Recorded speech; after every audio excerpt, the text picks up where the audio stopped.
Hello, this is Earl Nightingale. In this recording, the magic word is the first of 12 you'll receive in this series titled, How You Can Lead the Field in the Modern World. Before we start, I'd like you to know that I'm not going to try to tell you how to live your life. That's none of my business, nor is it anybody else's business. That's your business. Nor is this Lead the Field program a collection of pleasantries, platitudes, or Pollyanna. It is a summation of more than 20 years of research on one subject, and that is, why do some people do so well in life, while so many more do not? And the first thing let's talk about is the magic word. The experts call it the most important word as far as the results we get from life are concerned in this or any other language, and that word is attitude. It is our attitude toward life which will determine life's attitude toward us. Let's face the fact honestly that we shape our own lives, and the shapes of them will be determined by our attitudes. A person with a poor attitude toward learning, for example, isn't going to learn much until he changes his attitude. If we take the attitude that we cannot do something, we generally will not do it. An attitude of failure, and we're whipped before we start. So we know then that what we receive from life, what we accomplish or fail to accomplish, is due in large measure to our overall attitude. William James of Harvard University put it this way: "The greatest discovery of my generation is that human beings can alter their lives by altering their attitudes of mind." And isn't it wonderful that we have this measure of control? Before we start talking about our attitude toward the world, let's talk about our attitude toward ourselves, since it is the attitude we take toward ourselves which determines our attitude toward the world. Now, right here we come to a rather strange fact. We're so familiar with ourselves, we tend to take ourselves for granted. We tend to minimize the things we can accomplish, the goals we can reach, and for some equally strange reason, believe others can accomplish things in our field which we cannot. There are literally millions of human beings living narrow, darkened, frustrated lives, living defensively, simply because they take a defensive, doubtful attitude toward themselves, and as a result, toward life in general. Many people are suspicious of and oppose change, yet change is the one thing in life on which we can absolutely count. People who stay young all the years of their lives not only welcome change, but see it for what it really is: new opportunity, new chances for further fulfillment. Attitude is a reflection, a result of a person's will. It is incalculably powerful. It can bring about marvelous results for us, but we need to train it patiently, day by day. Now let's talk about the attitudes of people who are successful, the top 5% of the people who go sailing through life from one success to another and who, even when they fail at something, shrug it off and head right out again.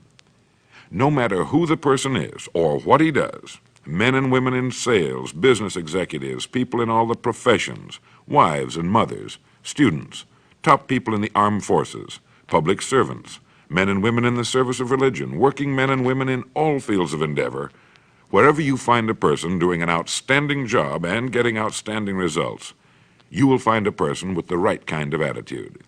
These people take the attitude toward themselves that they can accomplish what they set out to accomplish, that there's no good reason on earth why they can't be competent, successful. They have a healthy attitude toward themselves and, as a result, toward life and the things they want to accomplish. And because of this, they achieve some remarkable things, and they come to be called successful, outstanding, brilliant, lucky, and a lot of other things. They're quite frequently no more brilliant or outstanding than the majority of the people by whom they're surrounded. But they did develop the right attitude, and they found their accomplishments not too difficult, and many times surprisingly easy, simply because it seems that so few are really trying, really believe in themselves. Successful people come in all shapes and sizes and in widely varying degrees of intelligence, background, and so on. But they all have one thing in common. They expect more good out of life than bad. They expect to succeed more than they fail. If you want something worthwhile, take the attitude that there are a lot more reasons why you can have it than there are that you cannot, and set out to earn it. Go after it, work at it, ask for it, and 9 times out of 10, you'll get it. Our environment is really a mirror of our mental attitude. If we don't like our environment, we have to change our attitude first. Now, the world plays no favorites. It's impersonal. It doesn't care whether we change or not. Adopting a good, healthy attitude toward life doesn't affect the world and the people in it nearly as much as it affects us. It would be impossible to even estimate the number of jobs which have been lost, the number of promotions missed, the number of sales not made, the number of marriages ruined by poor attitudes. But you can number in the millions the jobs which are held but hated, the marriages which are tolerated but unhappy, all because of people who are waiting for the world and others to change toward them, instead of being big enough and wise enough to at least make a test which will prove beyond any shadow of a doubt where most or at least a big part of the trouble lies. Studies made of the lives of literally thousands of successful people have shown that they radiate confidence, assurance, they expect success, and they get success. You can spot these people by the way they walk, by the way they look and act. You can feel it about them when they enter a room. They may be short and fat, or tall and thin, or any combination in between, but they have about them the attitude of success. In the record Greener Pastures, I'll get into this next statement, but right now I want you to realize, if you don't already, that in 5 years or less, you can get right to the top of the work you're now doing. I know this, but the important question here is, do you know this? The minute you do know it, you'll have this right attitude I'm talking about. The easiest and most effective means of forming a good attitude habit is to begin to act as though you have a good, positive, expectant attitude toward life. That's right. Begin right now to walk, act, and look as though you belong to this group. If you're already in the top 5%, you'll know what I mean. If you've never tried it, you'll be amazed at what happens. Actions trigger feelings, just as feelings trigger actions. Now, let me tell you of a little test you can make which will prove beyond any shadow of a doubt that a good attitude can change a person's life as dramatically as walking from a darkened room into the bright, clear light of day. Not long ago, I read a line which went, "Life is dull only to dull people." This is true, but it also could have read, "Life is interesting only to interesting people," or "Life is successful only to successful people." Now, what I'm trying to say is that you must first become, mentally, from an attitude standpoint, that which you wish to achieve. A famous restaurateur was being interviewed by a reporter who asked, "When did you become successful?" He replied, "I was successful when I was sleeping on park benches, because I knew what I wanted to do and that I would do it." In short, his attitude had been one of success, of expecting success, long before the material, the tangible rewards of success had been earned. We'll get into this particular phase of Lead the Field in record number 3, A Worthy Destination. But for now, remember that a person must act, look, and because of these things, feel successful before the success he seeks can come. Chances are you know people who seem to be what others call lucky. All kinds of good and wonderful things seem to happen to them, and they give the impression of happily sailing through life, having a wonderful time, and getting more accomplished in a year than most people do in 5.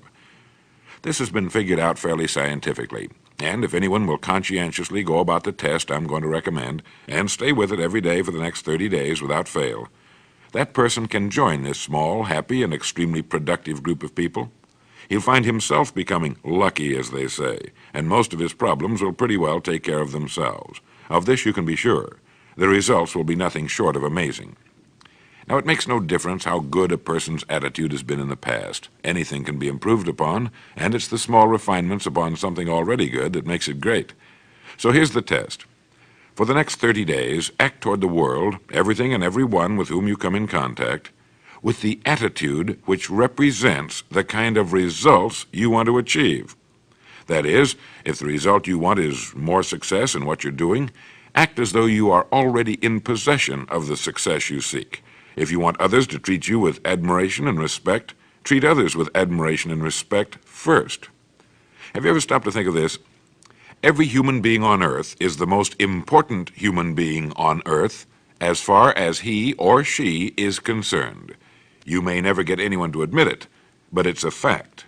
So for the next 30 days, treat every person with whom you come in contact as the most important person on earth, remembering as you do so that as far as that person is concerned, he is. Now, the reason I say treat everyone in this fashion is mainly because this is the way human beings ought to treat each other, and because it will help you form a habit that will bring you amazing and delightful results for the rest of your life. Have you ever noticed that the higher you go in any organization of value, the nicer the people seem to become? You see, the bigger the person, the easier it is to talk to him, to get along with him, to do business with him. Do you know why? It's because he's got a good attitude, and people with the best attitudes just naturally gravitate toward the top. So for 30 days, act toward others and the world at large in exactly the same manner you want the world and others to act toward you. Treat your wife or husband as the person he or she really is, the most important person in your life, and the same with the children. Carry out into the world each morning for 30 days the kind of attitude you would have if you were the most successful human being on earth. And notice how it quickly develops into an habitual attitude. When a person does this, he should realize he has already placed himself on the road to what he seeks. He is right now in the top 5% of the people in this or any other country. He has prepared the ground and planted the seed. He has made of himself a magnet, an embodiment of that which he seeks. Before metal can be cast into a desired shape, the mold, the expectant receptacle, must first be fashioned. Before a building can be erected, the excavation must be made and the foundation laid. And before a person can achieve the kind of life he wants, he must become that kind of individual. He must think, act, talk, walk, and conduct himself in all of his affairs as would the person he wishes to become. He is then actually that person, and the things that person would have and do will naturally come to him. Almost immediately, a change will be noticed. Irritations that used to frustrate and annoy disappear. When some less informed individual gives you a bad time, stay on the track. When someone cuts in front of you with his car or acts in any other manner that shows his ignorance and lack of courtesy, don't permit yourself to drop to his level. Pity him, for that's what he really deserves. That's the very group a person doesn't want to belong to. And if he acts like them, well, let's face it, he belongs with them. There's nothing in the world that men, women, and children want and need more than the feeling that they're important, that they're needed and respected. They will give their love, their affection, their respect, and their business to the person who fills this need. So the magic word is attitude. And in summing up, a few points to keep in mind. 1, it is our attitude at the beginning of a task which, more than anything else, will affect its successful outcome.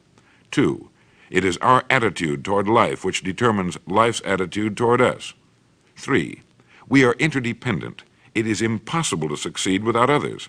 And it is our attitude toward others which will determine their attitude toward us. 4, before a person can achieve the kind of life he wants, he must become that kind of individual. He must think, act, talk, walk, and conduct himself in all of his affairs as would the person he wishes to become.